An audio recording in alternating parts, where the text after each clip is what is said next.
selamat pagi. Tuhan Yesus memberkati kita. Kita bersyukur hari-hari ini kita masih terus belajar lebih mendalam lagi untuk memahami tentang gereja yang dibangun di atas dasar para rasul dan nabi. Betapa pentingnya kita sebagai gereja, sebagai jemaat untuk memahami. Karena penting sekali untuk kita mengerti. Karena itu di Efesus 1 jelas Paulus berdoa setelah mendengar iman tentang jemaat di Efesus, bagaimana dia berdoa dengan tidak putus-putus supaya Tuhan memberikan roh hikmat dan wahyu agar mereka bisa mengenal Allah dengan benar dan mata hatinya menjadi terang sehingga mereka mengerti pengharapan apa yang terkandung di dalam panggilan Tuhan sebagai umat yang dipanggil, orang-orang kudus, jemaat. Untuk menjadi gereja Tuhan, kita perlu mengerti. Karena kita punya persoalan, seringkali kita orang-orang gereja, jemaat, sebagai gereja kita nggak mengerti. Kita mau kemana? Sebenarnya apa yang harusnya kita lakukan? Kita tidak lagi melihat bagaimana gereja yang diumpamakan sebagai rumah Allah atau sebagai tubuh Kristus. Seperti yang kita lihat bagaimana gereja perlu bertumbuh, tersusun rapi, terikat, semua bertumbuh ke arah Kristus. Sehingga kita bisa menjadi gereja kepenuhan daripada Allah sendiri. Karena itu kita perlu mengerti. Dan ketika kita mengerti, kalau saya pinjam analogi apa yang Yesus katakan tentang tanah yang subur. Orang yang mendengar firman dan mengerti. Nah, ini persoalan terkadang kita kebaktian, gereja, tapi kita nggak ngerti sebenarnya kita ini mau kemana. Gereja kayak apa sebenarnya yang harus kita dibangun menjadi gereja kayak apa, seperti apa, ini penting sekali. Dan kalau kita nggak ngerti, kita berputar-putar saja. Akhirnya kekristenan berubah menjadi agama.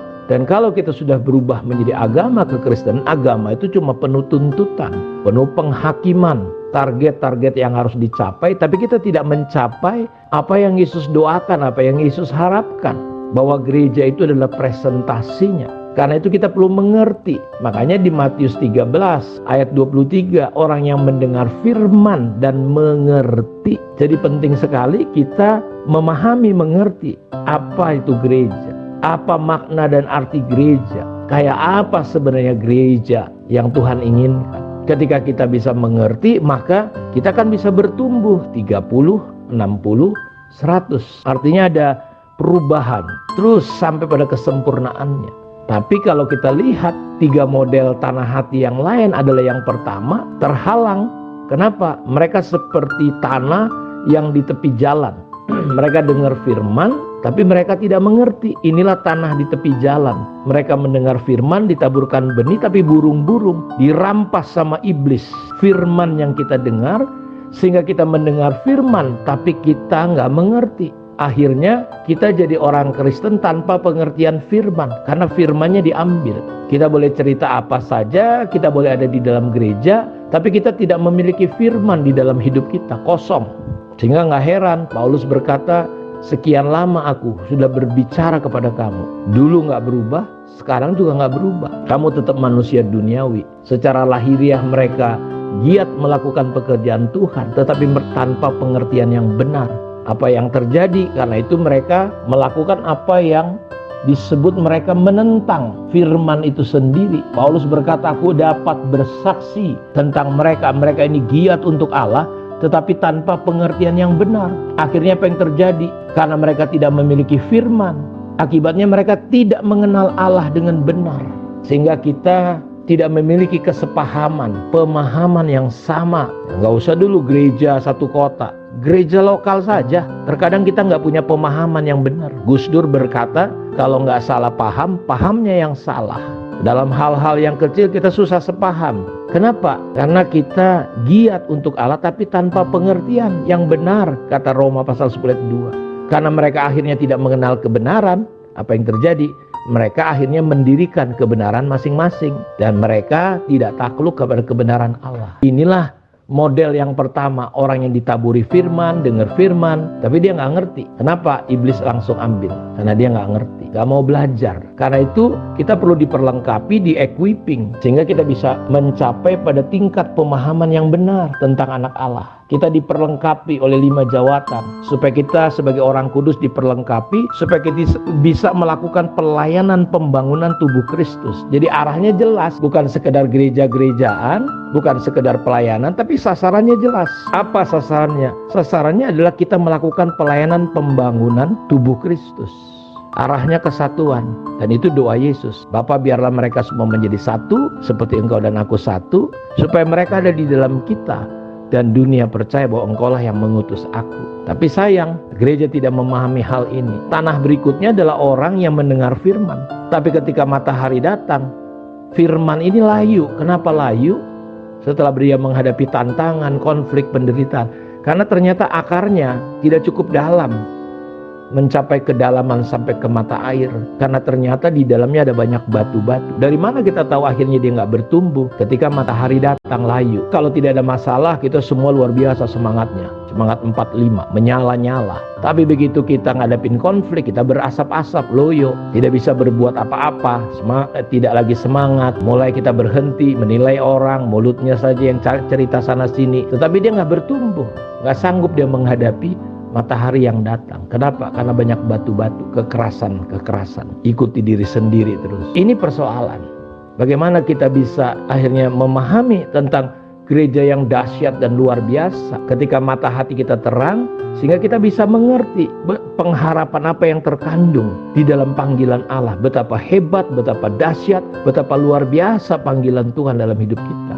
Akhirnya kita nggak mengerti. Akhirnya sebagai gereja kita nggak bisa lihat kuasa, kemuliaan, kedahsyatan Allah di dalam gereja. Bahkan kita sendiri meremehkan, melecehkan, menghina gereja, merendahkan, tidak ikut terbangun membangun gereja, tetapi kita justru menghancurkan, penghancur. Ini nggak benar. Kenapa? Karena nggak cukup berakar. Yang berikutnya adalah mereka ditaburi benih, tumbuh nih bagus, tapi waktu mau berbuah dihimpit karena ada tanaman yang lain yang bernama semak duri. Dan apakah semak duri itu? Di situ dia dikatakan adalah kekhawatiran tentang apa? Tentang dunia ini, tentang hidup ini. Disitulah terjadi persoalan. Yang ditaburkan di semak duri ialah orang yang mendengar firman, lalu kekhawatiran dunia. Nah, kita lihat ini salah satu persoalan kenapa yang menghalangi kita untuk mengalami pewahyuan, untuk kita bisa mengerti, terhalang. Kenapa? Ada kekhawatiran tentang hidup ini, apa yang mau dimakan, mau diminum. Jujur, saya juga pernah mengalami fase-fase takut dan khawatir. Gimana nanti makan anak saya, gimana kuliahnya. Kita harus bekerja, tapi harus percaya. Satu hari Jeremia anak saya berkata, aku khawatir Pak, gimana nanti ya? Kalau aku sudah berumah tangga, gimana ya? Saya teguhkan dia. Injil itu akan menjawab semua kebutuhan kita. Aku gak pernah lihat anak cucu orang benar minta-minta. Kuncinya kau jadi orang benar. Kau gak akan minta-minta, keturunanmu gak akan lapar. Tuhan menjamin anak cucu orang benar, cicitnya pun dipelihara. Tapi persoalannya kita khawatir, ya, sehingga menghimpit karena ada kekhawatiran. Kekhawatiran itu membungkukkan tubuh kita, tulang kita jadi bengkok, kerohanian kita nggak bisa tegak karena kita khawatir. Lalu karena khawatir kita melakukan tindakan-tindakan yang menurut kita begitu hebat dan luar biasa, padahal kita salah. Kita seperti orang Israel yang disuruh tenang, bertobat, diam, tapi kita enggan, kita pengen berlari cepat. Ternyata musuh kita, lawan kita lebih cepat. Oh, ini kudanya kurang hebat, aku naik kuda lebih tangkas. Kita lari tapi lenyap, gak ada hasilnya. Itulah buah-buah kekhawatiran. Karena itu jangan khawatir, itu semak duri yang bisa menghimpit kita. Apalagi semak duri bicara tentang tipu daya kekayaan, menghimpit firman sehingga dia tidak berbuah. Perhatikan, tipu daya kekayaan menghimpit. Dalam Injil yang lain, kesenangan dunia juga dituliskan, bukan hanya kekuasaan. Mencintai dunia lebih daripada Tuhan, kasih Bapa tidak ada pada kita. Dan ayat ini berkata tipu daya kekayaan menghimpit. Jadi di dalam kekayaan hati-hati ada tipu daya. Tuhan berkata kepada bangsa Israel dalam Ulangan pasal 8, apabila engkau sudah mulai menduduki rumah-rumahmu, kambing dombamu, ternak lembumu makin bertambah banyak. Hati-hati. Supaya apa? Jangan tinggi hati dan melupakan Tuhan. Karena tipu daya kekayaan bisa mengubah hati kita jadi sombong. Kita nggak bisa lagi diarahkan. Kita menjadi sok jago, sombong karena kekayaan. Itu tipu daya kekayaan. Kita bisa melupakan Tuhan. Karena itu kita butuh pewahyuan untuk kita bisa masuk memahami rencana Tuhan tentang gereja yang luar biasa. Karena itu hari ini kiranya renungan ini bisa menolong kita supaya penghalang-penghalang untuk kita bisa memahami kebenaran firman Tuhan, rahasia Tuhan tentang gereja, itu bisa kita pahami. Penghalangnya kita singkirkan. Apa? Tanah di tepi jalan, mendengar firman tapi tidak mengerti, ditaburi firman tapi tidak berakar. Tantangan konflik membuat kita layu. Yang berikutnya adalah semak duri. Kita harus hati-hati. Kiranya Tuhan berkati kita semua. Mari kita berdoa. Bapa, terima kasih untuk pembelajaran Saat Teduh hari ini. Biarlah kami bisa melihat kemuliaan-Mu di dalam gereja di mana kami ada. Betapa dahsyat hebat kuasa-Mu bekerja. Sehingga hari-hari ini kami sedang masuk dipulihkan untuk sampai kepada rencana dan tujuan Tuhan. Dimanapun anak-anak-Mu berada, Engkau sendiri yang memberkati mereka. Terpujilah Engkau Tuhan. Dalam nama Yesus kami berdoa. Amin. Tuhan memberkati kita semua.